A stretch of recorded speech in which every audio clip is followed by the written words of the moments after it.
Dauguma vaikus auginančių tėvų anksčiau ir vėliau susiduria su problema, kur dėti išaugtus ir beveik naujus drabužėlius, nusibodusius ir nebenaudojimus žaislus ar kitus daiktus, kurių prisikaupia auginant mažylį. Ar verta pirkti naują nepigų drabužėlį, kurį atžala vilkės tik keletą kartų? Jį galima įsigyti padėvėtą, tačiau puikios būklės ir už prieinamą kainą. Tokios mintis sukosi ir Gitanos Granickienės galvoje, kuri nusprendė imtis veiklos ir kartu su bendraminčiais iš pradžių įkūrė virtualų šeimos turgelį.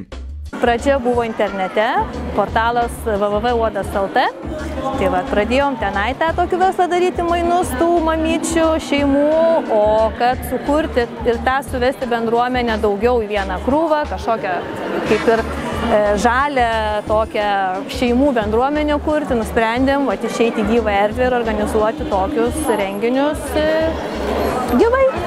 Praėjusį sekmadienį Kauno sporto halėje vykęs renginys stebino lankytojų gausa ir pranoko pačių organizatorių lūkesčius. Gitanos Granickienės teigimu, pradedant veiklą, svarbi ne tik idėja, bet ir finansavimas.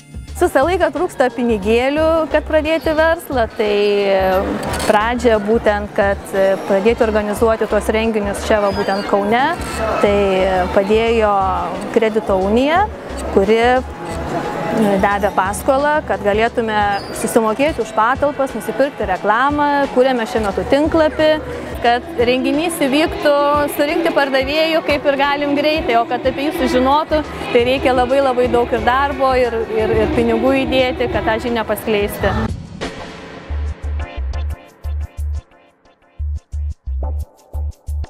Per pirmus 2 metus bankrutuoja apie 80% naujų verslų. Tai iš tikrųjų tos dažnai idėjos jos nepasiteisina. Aišku, žmonės tie, kurie pradeda verslus, tai dažnai būna užsispyrę, jeigu viena idėja nepasiseka, bando kitą, kol randa tą savo nišą. Bet faktiškai tie, kurie jau pradėjo ir atsilaikė tos pirmus 2 metus sėkmingai, natūralu, kad daugeliu ir kyla noras tada apsidairyti, ką būtų galima toliau daryti, kur būtų galima plėstis. Pradėjau viena, dabar jau esam dviese ir jau žiūrim, kad jau dviese nebesuspėjom, jau atsiranda 3 žmogus, nes buvo tik tai Kaunas, dabar jau yra ir Vilnius, ir Klaipėda. Tai praeitą savaitę buvo renginys Klaipėdoje, šią turim Kaune, gegužės 11 Vilniuje ir paskui vėl Kaune, tai poreikis yra visur didžiulis tokio renginio. Dažnai patys verslininkai mato savo plėtros galimybės ir dažnai ir mes, tarkim, bendraudami su tais ypač pradedančiais verslais, mes matom, kaip jiems sekasi, matom galbūt kuriuose vietose jie stringa. Galbūt kažkuriem tiesiog reikia papildomai apyvartinių lėšų, kad jie galėtų užsipirkę daugiau medžiagų, ar daugiau galėtų pigiau pagaminti, ar galėtų daugiau parduoti per tą patį laikotarpį.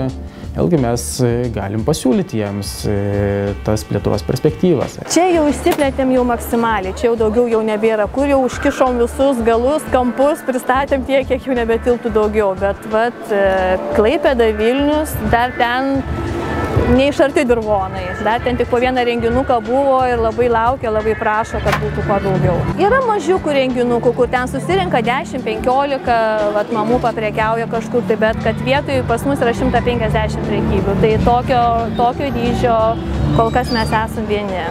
Jie jau įdirbį turi, jie žino jau tą pačią visą virtuvę, žino patys nuo ko pradėjo, tuo labiau jeigu patys padarė tą verslo pradžią, jie labai gerai įsivaizduoja visas tas smulkmenas, visas ypatybės savo verslo, tai jiem jau, tarkim, ta plėtra būna gerokai paprastesnė. Šis turgelis yra daugiau socialinis renginys, organizuojamas kartu su Gerumo tinklų Pagalba daiktais ir Beglobių gyvūnų asociacija, paremtas šeimų bendradarbiavimo idėja. Čia smagu ne tik pirkti ar parduoti, mainytis, bet ir tiesiog gerai leisti laiką draugiškoje aplinkoje.